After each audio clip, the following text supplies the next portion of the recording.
അജയന്റെ രണ്ടാം മോഷണം ARM സിനിമയുടെ വ്യാജ പതിപ്പ് പുറത്തിറങ്ങിയതിൽ ഇപ്പോൾ കേസെടുത്തിരിക്കുകയാണ് കൊച്ചി സൈബർ പോലീസ്. സംവിധായകൻ ജിതിൻ ലാലിന്റെ പരാതിയിലാണ് കേസെടുത്തത്. ബിനിൽ തന്നെ വാർത്തയുടെ വിശദാംശങ്ങൾ നൽകും. ബിനിൽ, പറയൂ, എങ്ങനെയാണ് നീക്കങ്ങൾ? പൂജ, സംവിധായകൻ ജിതിൻ ലാലിന്റെ വിശദമായ മൊഴി ഇന്നലെ സൈബർ പോലീസ് രേഖപ്പെടുത്തിയിരുന്നു.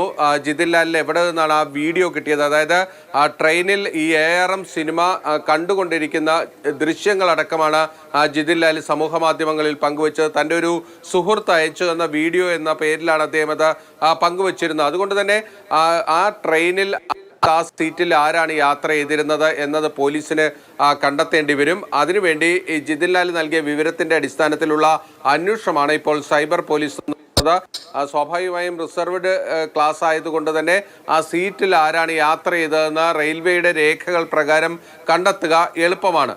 ആ വ്യക്തിയെ കണ്ടെത്തുക, അതിനുശേഷം ആ വ്യക്തിക്ക് ആ സിനിമയുടെ വ്യാജ പതിപ്പ് എവിടെ നിന്ന് കണ്ടെത്തിയെന്നത് ലഭിച്ചു എന്നത് കണ്ടെത്തുക. അതിനുവേണ്ടിയുള്ള ഒരു ശ്രമത്തിലേക്കായിരിക്കും സൈബർ പോലീസ് പോവുക. ആ ദൃശ്യങ്ങൾ ശേഖരിക്കാൻ കഴിഞ്ഞാൽ അത് ഏത് തിയേറ്ററിൽ വെച്ച് റെക്കോർഡ് ചെയ്തതാണ് എന്നത് എളുപ്പത്തിൽ തന്നെ മനസ്സിലാക്കാൻ കഴിയും. ആ രീതിയിലുള്ള നടപടികളിലേക്കും കൊച്ചി സൈബർ പോലീസ് പോകാൻ തീരുമാനിച്ചിട്ടുണ്ട്.